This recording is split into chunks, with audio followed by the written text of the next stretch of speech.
are men working on the building across the street, and my window is open for lighting, and I'm standing right in front of the window, and the workmen are working like right across from me on the roof, and it's weird. I don't want them to look at me and wonder what I'm doing.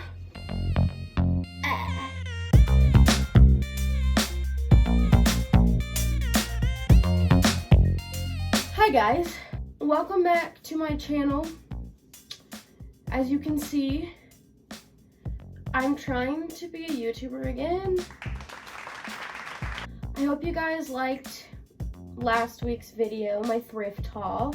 This video is going to be a little bit fashion related because guess what, guys? I'm doing a room tour. I am going to be moving out probably in August, maybe a little sooner, I'm not sure yet. So I thought, what better way to say goodbye to my old room than to put it on the internet for everyone to see forever. Yeah, so we're gonna do this room tour, and I will introduce you to all of my stuff. Hi, this is Editing Gibbs here. So I guess I couldn't figure out how to do the voiceover because the audio is really bad quality. So please enjoy my room tour without the voiceover. I hope that doesn't take away from the experience. I'm sorry, guys. Thank you.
my beautiful room. At least I think it's beautiful. If you enjoyed, please pop. If you enjoyed, go ahead and like the video. If you like my style, my content, there is a subscribe button somewhere down there that maybe you should push. Ooh, stop. I think I will be uploading on Mondays now, since that's when I posted that first haul video. So if you have any ideas about my schedule or what you think, you can go ahead and leave comments. Leave comments about what you think. What things did you like? What ideas do you have for me in the future? What kind of content do you want to see? Stop talking, Gabri. Okay, that is the end of the video. Bye. Have a nice day. Stay safe and happy.